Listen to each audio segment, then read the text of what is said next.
Let's take a look how they line up today. Pole position, of course, to Queensland's Dick Johnson in the Sierra. Sharing the front row, teammate John Bowe. From position number 3 is Andrew Madecki.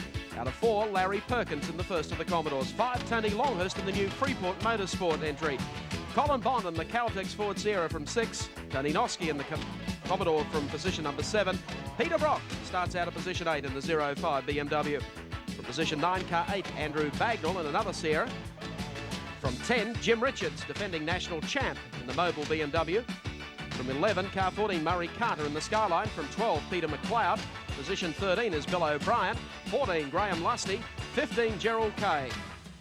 Rounding out the 20, Tony Hunter, Laurie Nelson, Ray Golson, Drew Price and John Smith. And we're about 10 seconds away from the start of the 1988 Shell Ultra Australian Touring Car Championship, round 1 from Calder Park Raceway. The 2 Shell Sierras on the front row. Dick Johnson lights up the tyres, but Perkins stands on the gas, gets away very smartly indeed, and in fact John Bowe has missed the kick completely.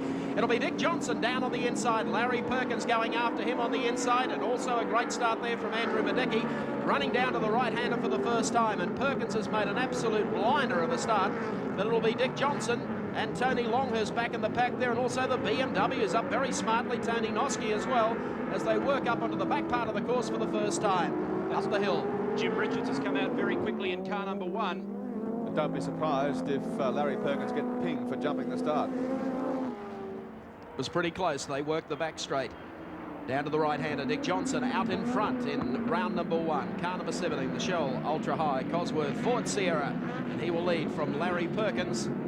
There's Johnson running away with it at this stage. Clearly the fastest man on the track in practice yesterday, and he'll cart them round for the first completed lap with 59 still to run. Perkins runs in second, will pick up 3rd, 4th, and right through to 10th for you. But as they go across the line, the first lap goes to Dick Johnson. Perkins is the next one through. Tony Longhurst up very quickly. Then it looks like car number 6, Andrew Madecki. So the Sierra's running strongly, only Larry Perkins being the thorn in their side at the moment, and he runs in second. The standing lap time for Dick Johnson that time through was 66.76.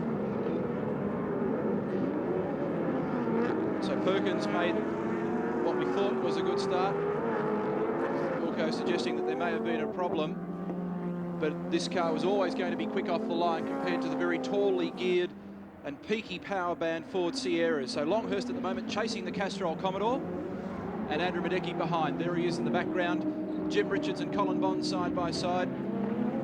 And Longhurst making his first appearance today in the new Freeport Motorsport Ford Sierra. And John Bowe in the second of the Shell Ultra cars, who missed the jump badly and got slotted back in the 23rd spot, is already up to 9th. Once again across the line for the completion of the second. And Dick Johnson still running away from Larry Perkins. It's Tony Longhurst in the Freeport Motorsport Ford Sierra down on the inside. And then we take race cam from Larry Perkins' car just in time to see Tony Longhurst arrive on the inside. Lightning Larry gets the go-by from the Freeport car. It's really getting away from Larry Perkins and going after Dick Johnson. They head up the hill again. We'll see just how long Perkins can stay in touch here with Tony Longhurst. Just look at the grunt, though, of the Ford Sierra as it goes through the switchback and runs away from the Commodore. There's Dick Johnson going through. Next car on screen is Tony Longhurst of Queensland in the Freeport Ford Sierra. And Larry Perkins, of course. Andrew Madecki is the next one through. And Colin Bond just in behind them, also making up good ground after missing the jump slightly. You would expect that the Ford Sierra would be quick. It's got around about 450, 460 horsepower, which is perhaps about the same sort of horsepower as Perkins is getting, although the car is almost 200 kilograms lighter. And this is the net result, because the Ford Sierra can just run away down the straights. And look at the gap that Tony Longhurst is able to pull on Perkins. It's enormous and disheartening. There's all of that. Now, whether or not Dick Johnson can stay out in front and just run very coolly the head of the pack, or whether Tony Longhurst is going to make life unbearable for him. He put together a very good team for 1988. Tony Longhurst with some assistance from his old team manager Frank Gardner. Freeport sponsorship, and they're off and running second at the moment in the opening round of the Touring Car Championship. And many of the key personnel from the ex-JPS BMW team. Dick Johnson, the leader, opening up quite a substantial gap. I'll get a time for you. Longhurst, incidentally, was the fastest man in this morning's warm-up. He recorded a time of 60.75. Larry Perkins was second quickest, and Colin Bond was third fastest. The gap at the moment, Gary, 3.67 seconds. Dick Johnson back to our second place driver, Tony Longhurst. Colin Bond, unbelievably, having driven in this car only 2 days, in fourth spot, is really making up a lot of ground.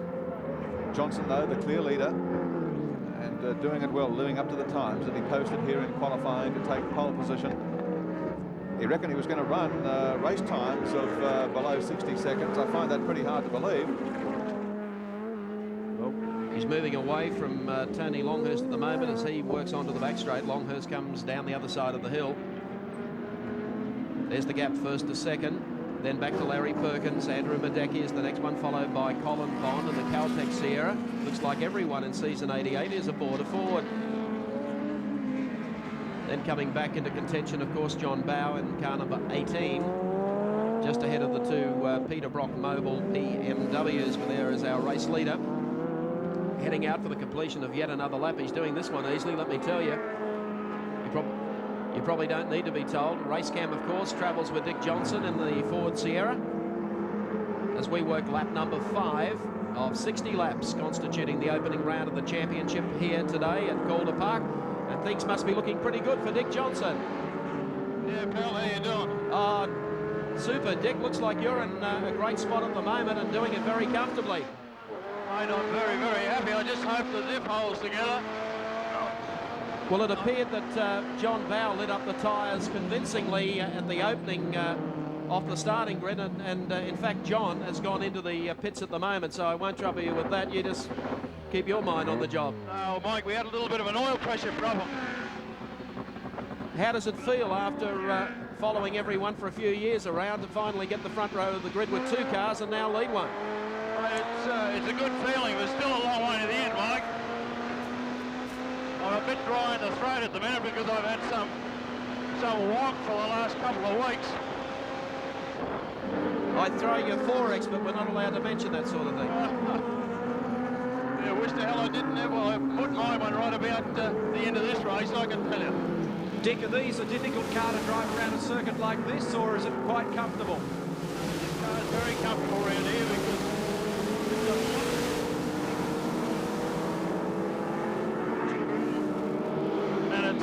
it's very easy to get used to a lot of squirt, I can tell you.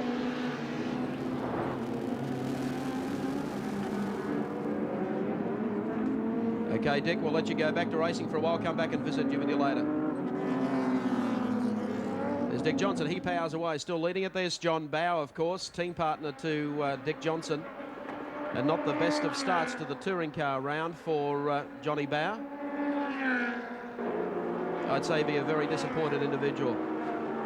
Yes, he's going to be pretty disappointed because he did such a fine job yesterday. In fact, in the first session of practice, he was the fastest qualifier, and it looked at one stage as though John Bow may have been the Park Royal pole position holder. But Dick came out and did a stunning time in the 58s. The first man to break the 58s, and his teammate John was the first guy to go through the 60s earlier in the week. And talking about stunning times, even with a full load of fuel, Dick Johnson is circulating in a tick over 60 seconds.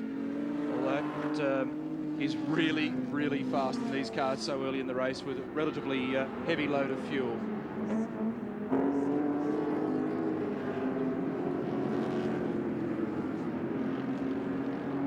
Dickie Johnson, and he's doing what he's promised to do for a few years now, and that's get up and be super competitive in the Ford Sierra after a couple of years of probably in different placings and form and performance from the Mustang. But Dick's out in front, and that'll be a great sight for all our Queensland viewers watching on the Australian television network today. Their favourite son leading this one comfortably from Tony Longhurst in the Freeport number 3 car.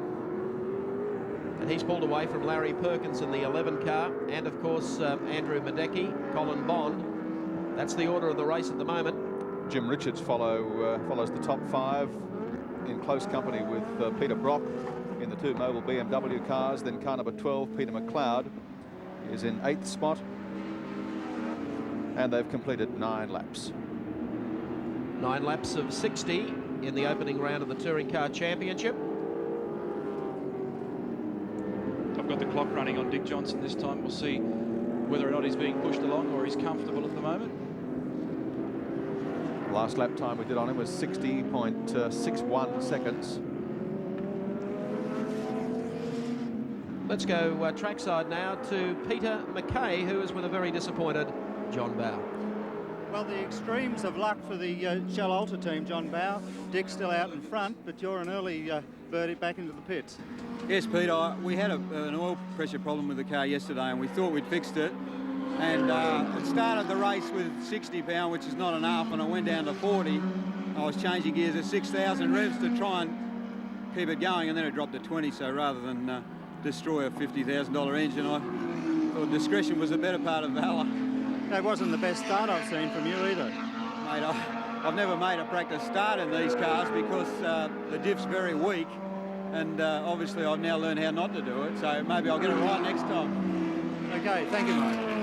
Thank you, Peter, and thank you to John Bowe. There's Larry Perkins running strongly in the Castrol Commodore, but look at what's happening behind him. We'll pick that up for you in a tick. 2 Sierras gaining on him all the time. Larry, of course, got a blinder off the starting line, dropped into second, was then displaced by Tony Longhurst, dropped back into third, and right behind him and starting to get closer all the time, you'll find Andrew Madecki and Colin Bond. Colin, of course, running for Caltex, and after a couple of seasons of campaigning with the Alpha, I think Colin Bond would be feeling great about a competitive car to stay with the front-running bunch, and I think Larry Perkins is about to field 2 more Ford Sierras in his draft very, very shortly. Colin should be very pleased with the performance of the car to date. It hit the track for the first time yesterday, and he had a couple of teething problems, the sort of problems you'd expect with a car when you first put it on the track, but he's running strongly at the moment in behind Larry Perkins. Well, a lot of other drivers in the Sierras have been having those problems for 12 months, so he's done pretty good to get it sorted in 2 days. There's Colin Bond, the Caltex Ford Sierra. Colin, of course, no stranger to motorsporting followers, 46 years of age, from Sydney, has been running an Alfa Romeo in recent years, winner of the James Hardy in '69. Australian Touring Car Championship came his way in '75. First, of course, in the Rally Championships of '72, '73, '74. And he's back at the forefront of motorsport and doing nicely indeed. Another one of our Nissan stats.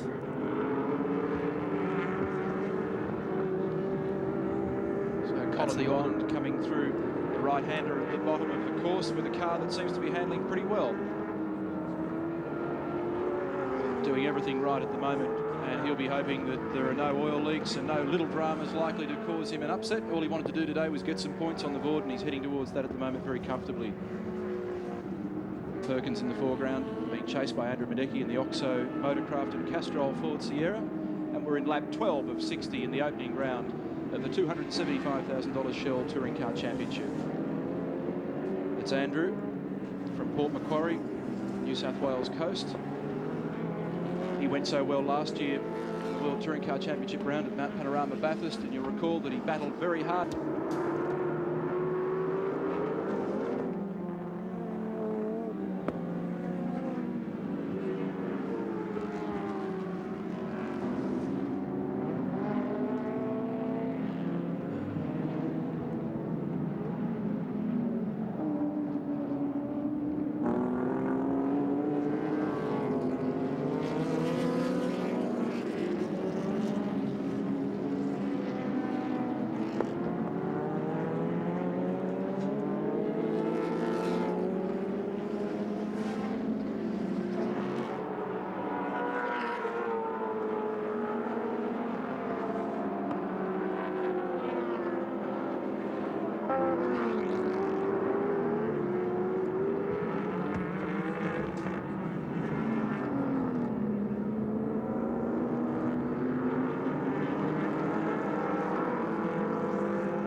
lap 16 of 60, round 1 of the Australian Touring Car Championship from Calder Park Raceway. Andrew Madecki, car number 6, the Oxo Supercube Ford Cosworth Sierra. It was running back in 3rd as we went into the break. Comes out of the break now running in 2nd, having just passed Larry Perkins in the Castrol Commodore.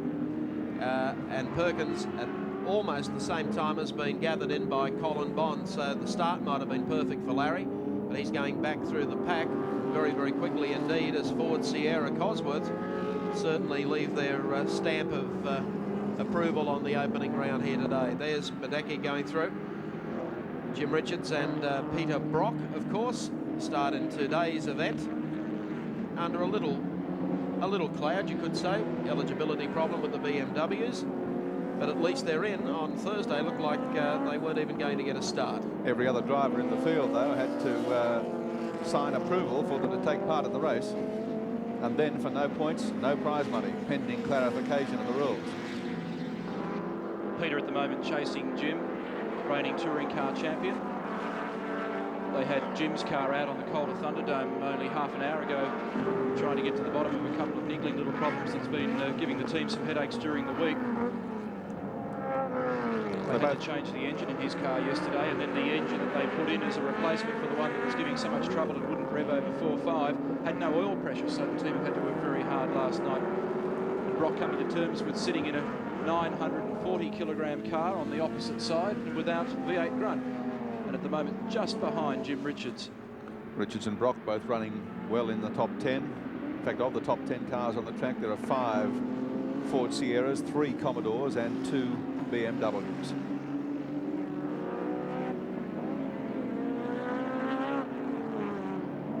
Just locking up inside front as he goes up to the right-hander at Glowweave at the northern point of the circuit. Just check the gap between Richards and Brock, 2.6 seconds. Beverly Brock doing the same, keeping an eye on lap times and those of the race leader Dick Johnson, scarpered away up front, of course. And Brock doing his best to haul him in. 6th and 7th spot on the racetrack, Brock and Richards respectively. Richards and Brock respectively, rather. The cars are doing low 62-second lap times at the moment. They seem to have been doing that consistently now for the last few laps, and that seems to be their race pace. And of course that's the BMW strategy that's worked so well in previous years, to be quick and consistent and not have an overstressed motor car that won't finish a race, and how well it's worked for them. They're the reigning world champions. Jim Richards, fairly tough weekend for poor Jim.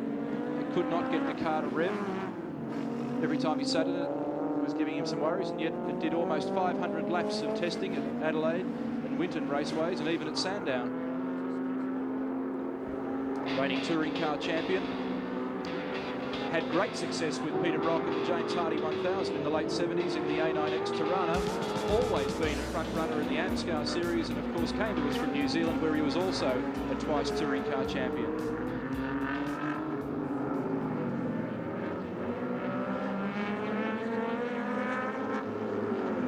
Jimmy Richards works his way up the hill again. I was just thinking a few seconds ago how things change. Jim Richards and Dick Johnson sat on the front row for the opening round of the Shell Ultra Series here at Calder Park 12 months ago.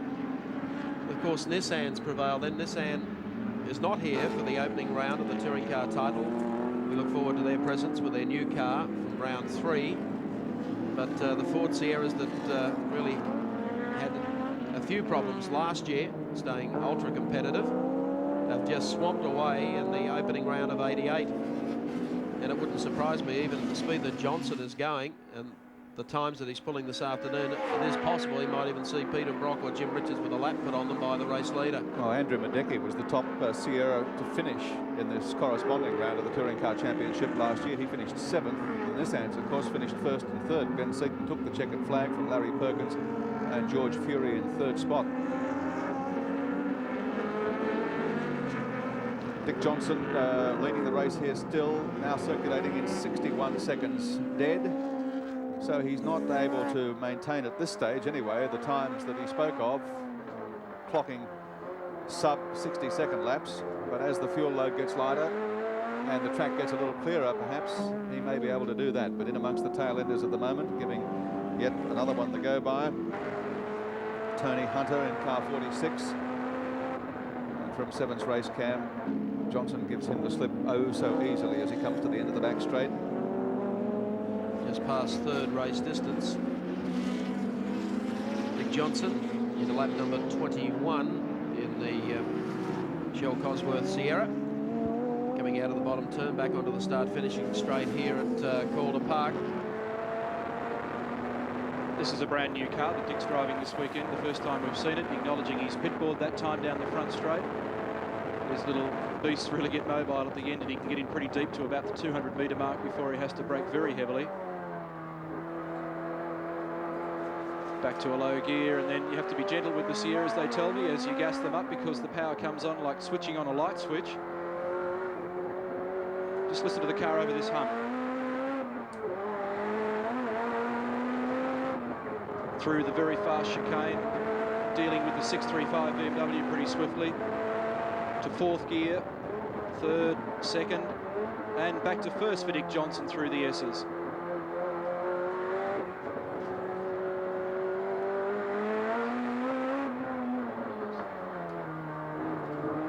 Gee, they sound fantastic, these little turbos.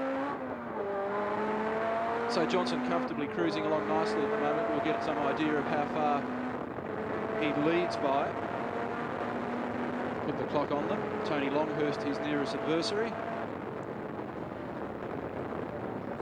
There's our race leader. The man runs in second, of course, Tony Longhurst in the Freeport Motorsport Sierra, number 3. Beautifully turned out car. They've done very well to make this car so competitive in its initial outing today for the opening round of the Touring Car Championship. 20 seconds behind Dick Johnson at the moment is Tony Longhurst. That's a pretty big gap to make up. Tony, of course, aggressive young performer.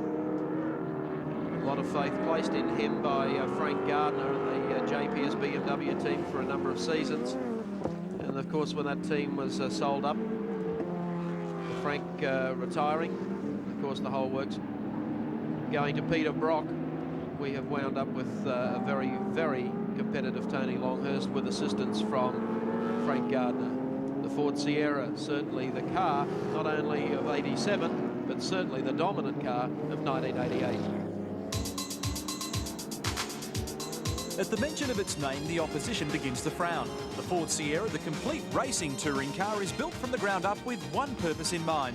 The collector's item RS version is spectacular in its performance. Through a 2-litre turbocharged 4-cylinder 16-valve twin-cam engine, this weapon can produce 480 brake horsepower or more depending on turbo boost pressure.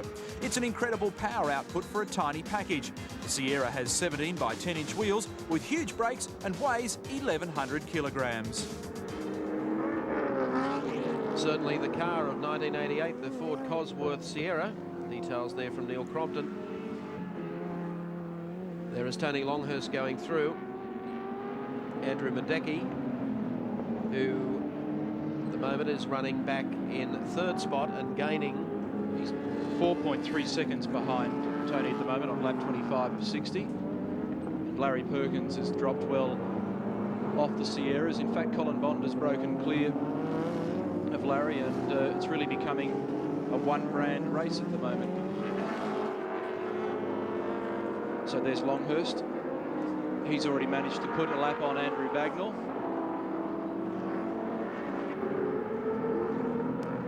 They had no problems with this car in the lead-up. They were very satisfied with the way things had gone. And Tony said that it was a thrill to drive a car with as much horsepower as this. And he opted for, I guess it's fair to say, Peter, a relatively conservative package of engine boost and use of various gears around the circuit in order just to get some points and learn what this car was all about. Let's take a look at the Castrol scoreboard and see how they run. And Dick Johnson is the clear leader at the moment. In second position, we have Tony Longhurst. In third position at the moment is Andrew Madecki in the Oxo Ford Sierra. He's being followed by Colin Bond. And rounding out the top 5, Larry Perkins in the Castrol Commodore.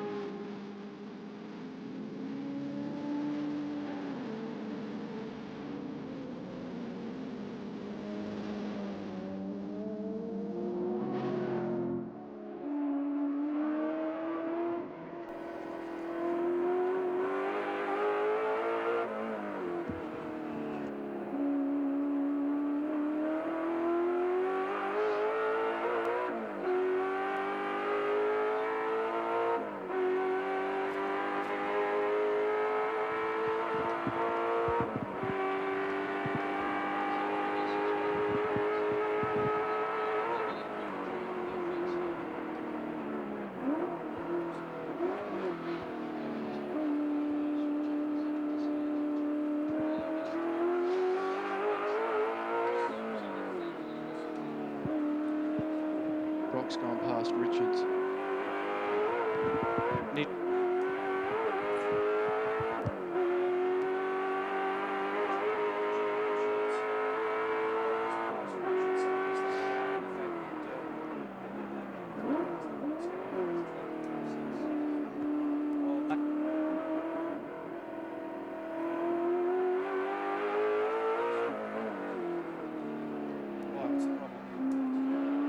Good pull.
Lap 29 of 60 for the opening round of the Australian Touring Car Championship. The Peter Jackson-Nissan team are missing from the opening round, or the opening 2 rounds actually, of the title this year. They have a new car under construction, waiting parts from Japan, but Murray Carter is here to uphold Nissan tradition as a privateer, running 9th on the racetrack at the moment. He's just been swamped by the lead cars and had a lap put on him. But he's a great campaigner, driving the Netcom number 14 car.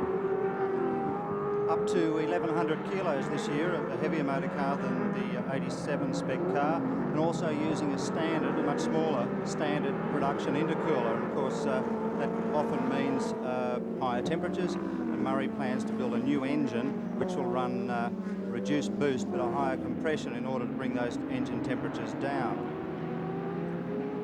Just ahead of him, of course, Colin Bond going through. There's Murray Carter. Murray's keen to stick with the Nissan brand and is evaluating the new Skyline, the car that Freddie Gibson's boys are now building. And if it measures up, I think we'll see Murray Carter in the GSR later in the year. You're pretty close to the team, Peter. How competitive do they expect the new car to be in comparison to the Sierras? Well, I think they're certainly worried about the Sierras, a car that produces up to 480 horsepower, and with more to come has got to worry them, but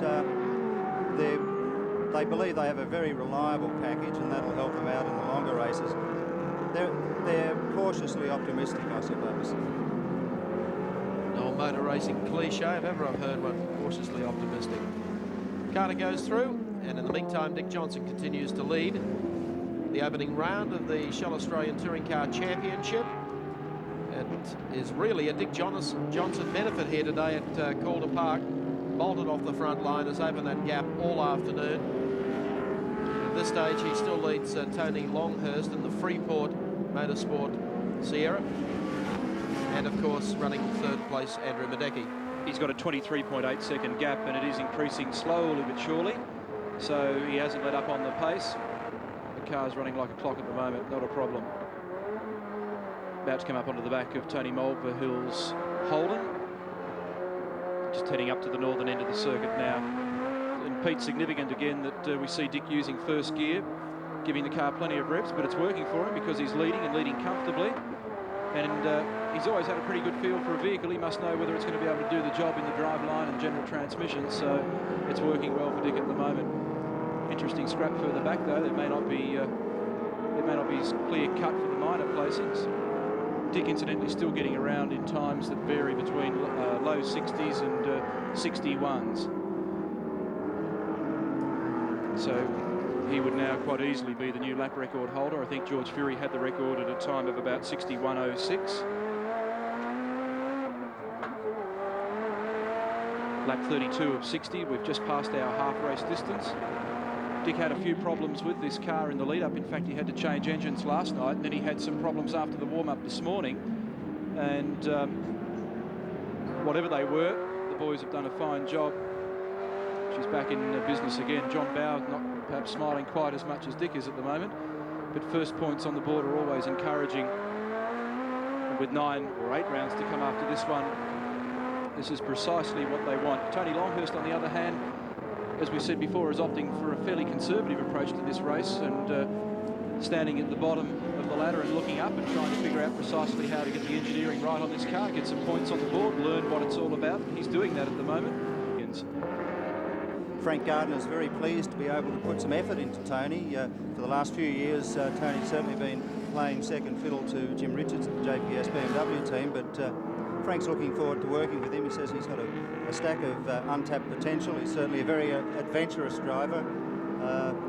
But this weekend, I think the object is just to finish, get a few points, and then work on this brand new motor car. How big a part is Frank Gardner playing with this team for the year? After all the talk of retirement and everything else? He's the nominal team consultant, but in reality, Frank is playing a major role. Yeah, he's Frank's running the team. Okay.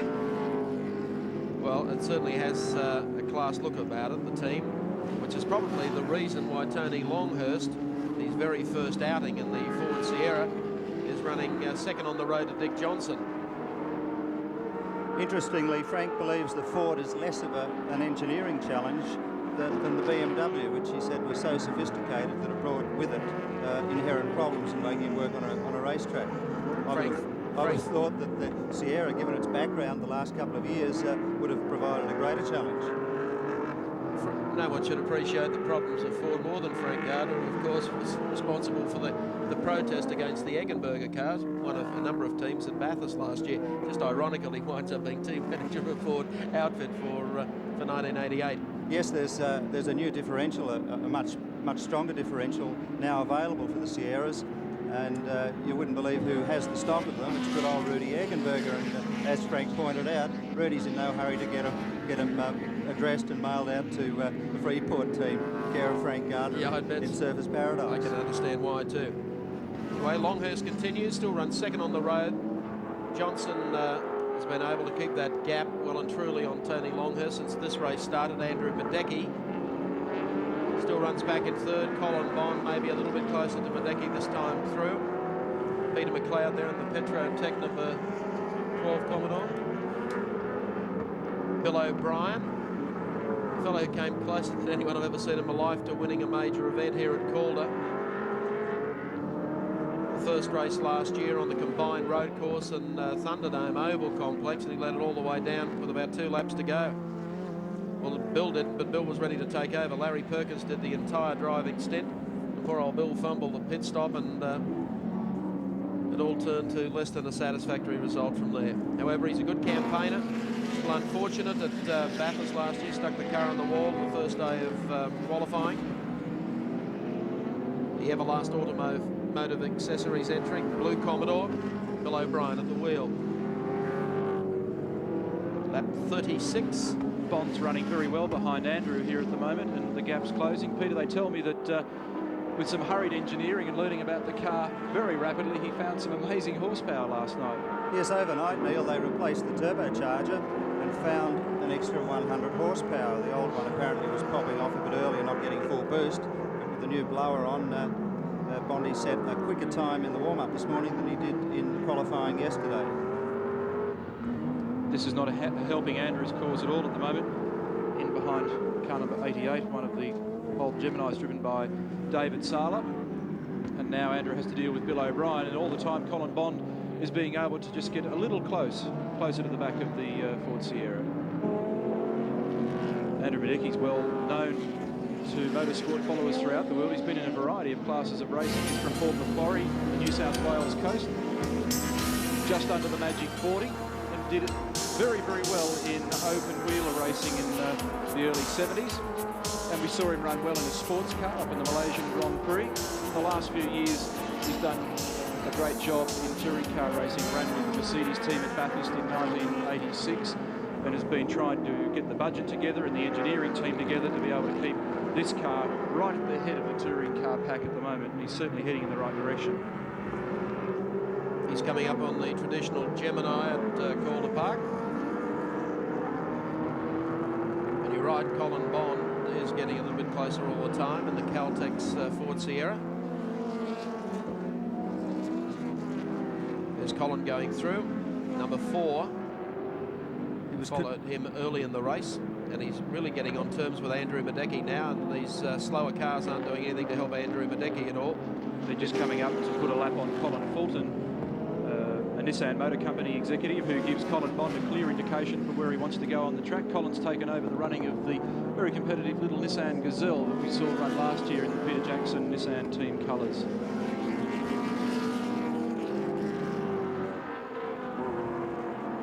So Bondi giving chase, and the gap at the moment is just over 3 seconds.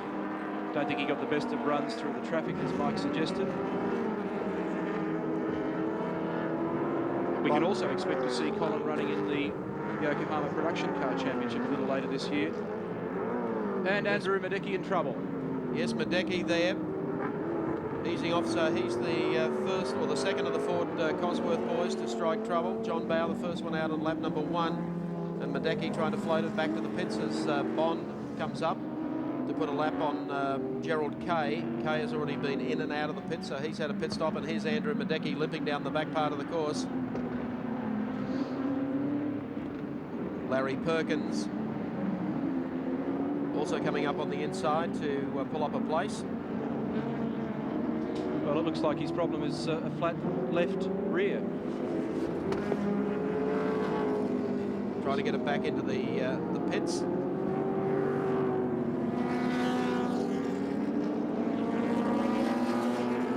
Here he comes into the pits. So Andrew limping back in very carefully, trying not to damage the rim. And although the team will change it, these things are worth a fortune, so you've got to be very, very careful on a couple of counts. Well, that leaves one OXO car out there still.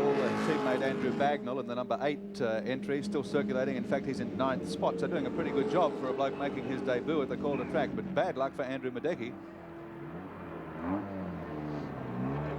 It's good to see that he's renewed his sponsorship arrangements again for this year with OXO and Castrol and Motorcraft, also joining in the Park Royal group of hotels. Bit of luck, he'll get back in the race here and not lose more than a lap if he's lucky. Ross Stone, the team manager, at the front of the car. You'll find one there somewhere. There's one there somewhere, Andrew. That was the wrong one anyway. Dick Johnson, meanwhile, continues to lead and about to put a lap on Larry Perkins. That'll be something to report home to Tom Walkingshaw about, just how competitive the Sierras are down under. Dancing around a bit at the back too, the Commodore, isn't it? Well, should be running pretty shy on rubber by this stage of the race. It's about a 1,325 kilogram motor car, and Larry would have had to have driven it very hard to even get that sort of pace out of it. And you can see just how quick the Sierras are. It's not that the opposition are going slow.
17 laps remaining here at Calder Park, round 1 of the Shell Ultra Australian Touring Car Championship. That's what happens to a racing slip when it deflates and you run on the rim for half a lap, as Andrew Madecki did to get back to the pits. He was running third at the time that he dropped out of the race and has rejoined in 7th place. So that wasn't a bad pit stop, even though he did have a little difficulty getting the car mobile again after the tyre change. Car 12 on screen, Peter McLeod from Wollongong in 11th place. He has had a pit stop, so he's holding up pretty well under those circumstances. Yes, Peter made a quick pit stop just to take on a churn of fuel. He's suffering fuel surge problems. They just flung in a bit of motion lotion to keep him on the road. He did well towards the end of last year. I know he's a firm favourite of all the South Coast viewers through Wind Television. Well, he did well to share the drive at Bathurst with Peter Brock, didn't he? Certainly did. He's a regular campaigner. We saw him, of course, campaign a Mazda RX-7, whoops, before Group A, and then, of course, has been a regular Holden runner since then. Meanwhile, our race leader, Dick Johnson, continues to stretch it out in front. We have race cam set up in Dick's car. And it all seems so easy today for the opening round. But then again, Dick makes it look a bit easy when everything's running well for him. Well, Dick, you've almost passed the halfway mark. How's everything holding up? Mate, fantastic. The car is absolutely superb. As a matter of fact, I reckon that this would have to be the best Group A touring car I have ever driven by a long way. Because it just does everything right. I was going to ask you, you've driven some of the big lumping V8s around this tight little Calder layout, and of course you had a stint in the Mustang. How finicky is this car when you bring the power on? Well, it just does everything right, Mike. It steers, it stops, it goes like hell. You've got to be careful because you just get so much wheel spin. And it really is a pleasure to drive. Except I need a drink, I think. Well, you got such a lead, you can almost pull in and have one, and even up the race, they'll have a yellow flag for you. Mate, like at least in NASCAR, after about half an hour, you can pop in under a yellow or something, can't it? I tell you, it would be interesting for most of our viewers across Australia watching your Shell Cosworth in action to talk us around for a lap, if you wouldn't mind. Go through the gears and what you're pulling. Well, it's 5-speed. We use low gear everywhere. And really, I can run 4th all the way down to here, but I pull 5th because we can use 8,000 revs, and then we go right back down every gear back to low. And boy, doesn't it jump when you stab it in low gear, I'll tell you.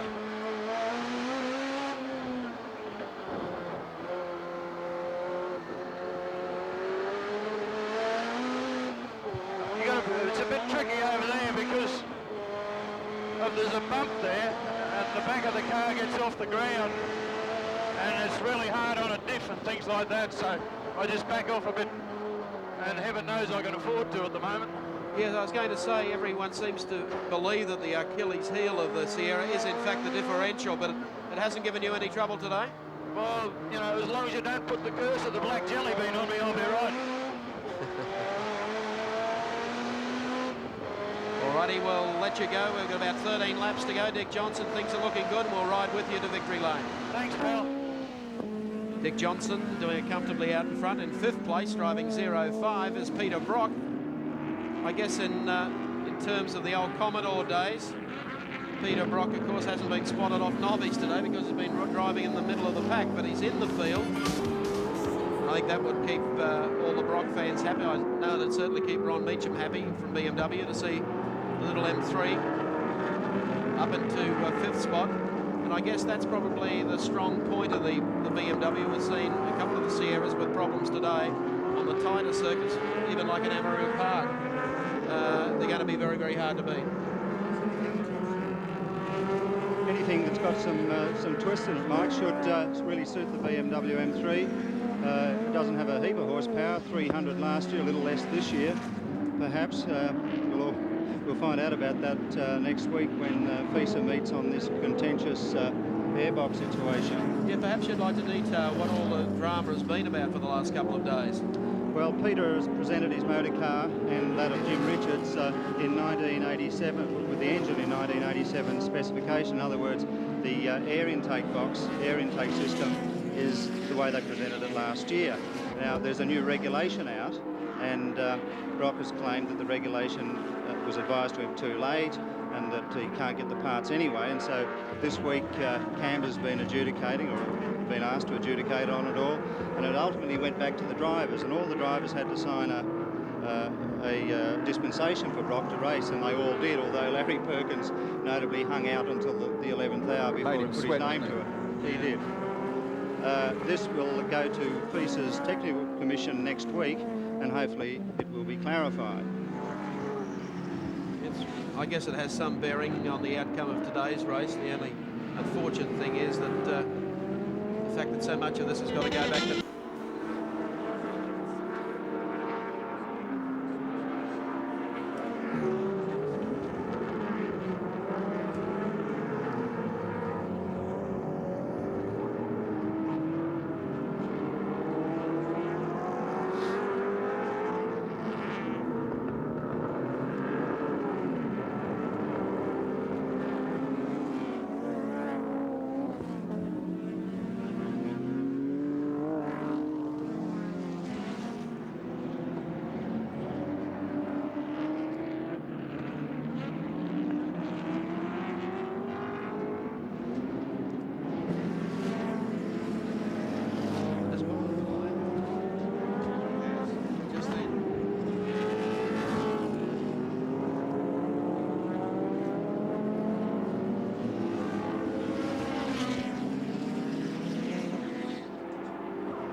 Series from Calder Park Raceway, fourth on the road at the moment. Larry Perkins, the man who made such a brilliant start to the race, actually trailed Dick Johnson into second spot as they completed the first lap, but he's been gathered up obviously by all the Shell Sierra drivers.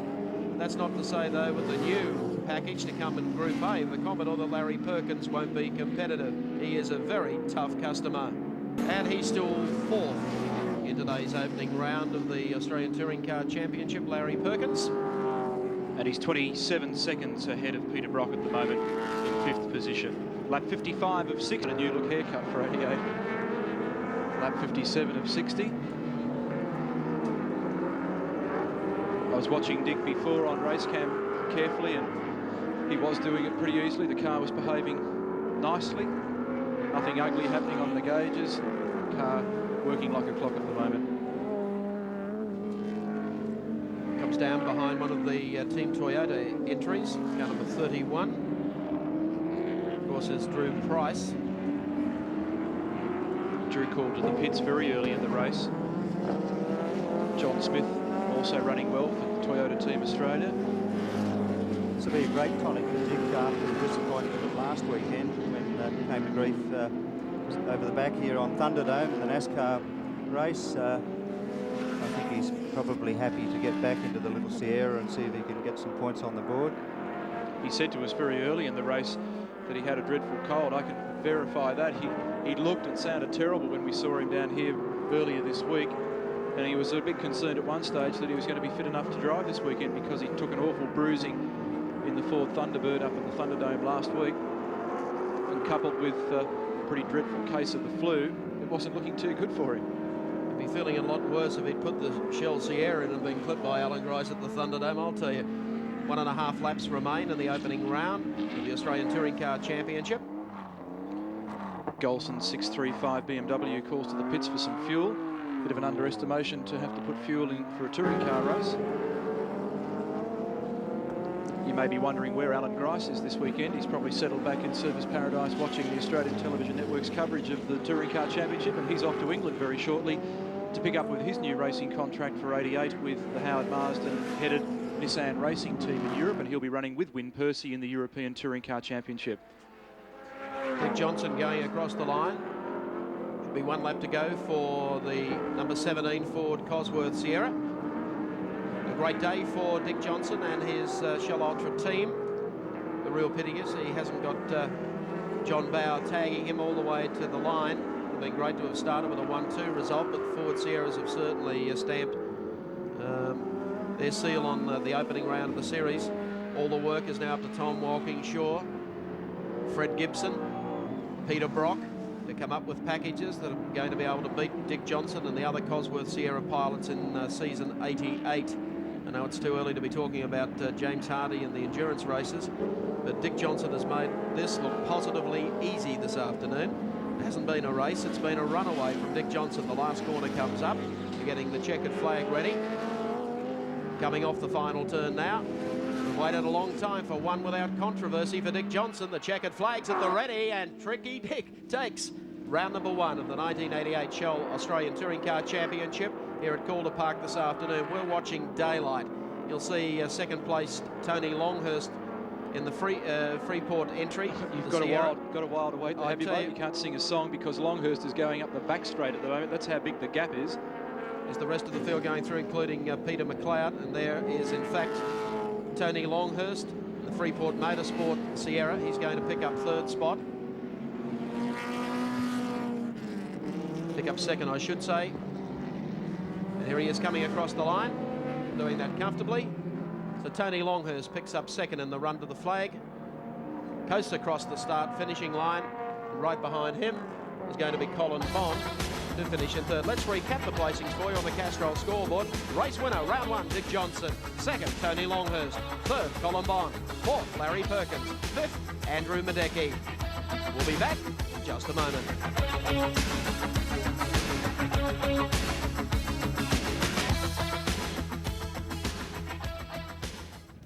Round 1 of the Shell Ultra Australian Touring Car Championship, and well, it was a Sierra benefit, and I guess Colin Bond is pretty glad that he managed to get aboard a Ford for the 88 season.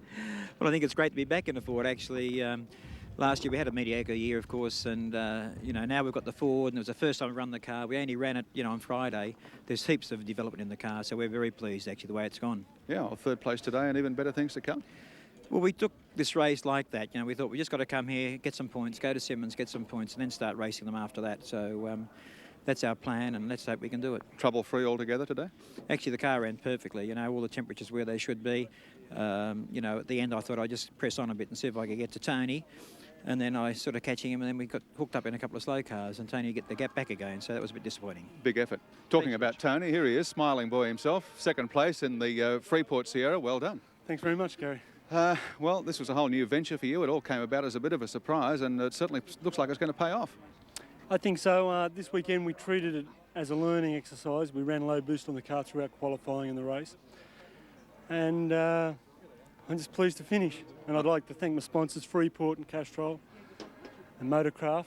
And the boys have worked so hard over the last couple of months getting the car together. I thought that the driving was always a hard part of it, but after seeing the work that these blokes put into the cars, you know, it's just unbelievable.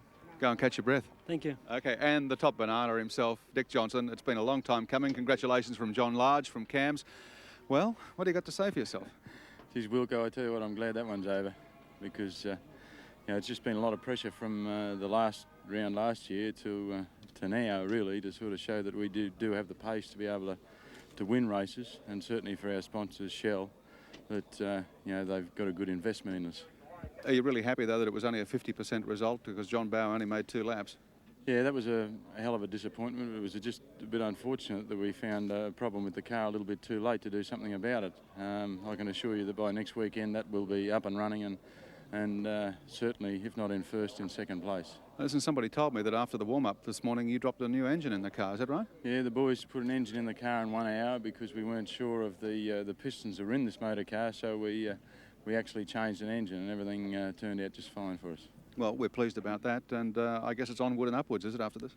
One would hope, Gary, because I'm really looking forward to hopefully taking out another championship.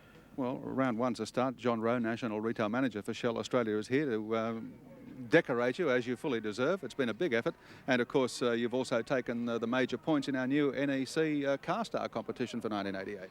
That sounds fantastic, and I'd like to thank Shell, the sponsors of the event, and also for NEC and Park Royal for the pole sitters prize. Thank you very much. This might become a familiar sight, I think, John. Gary, it'll be delightful. I'm sure, like us, Dick's feeling ultra high at the moment. From Shell Ultra, Dick, congratulations. Hope there's many more of them, mate. All Thanks the best. very much, John.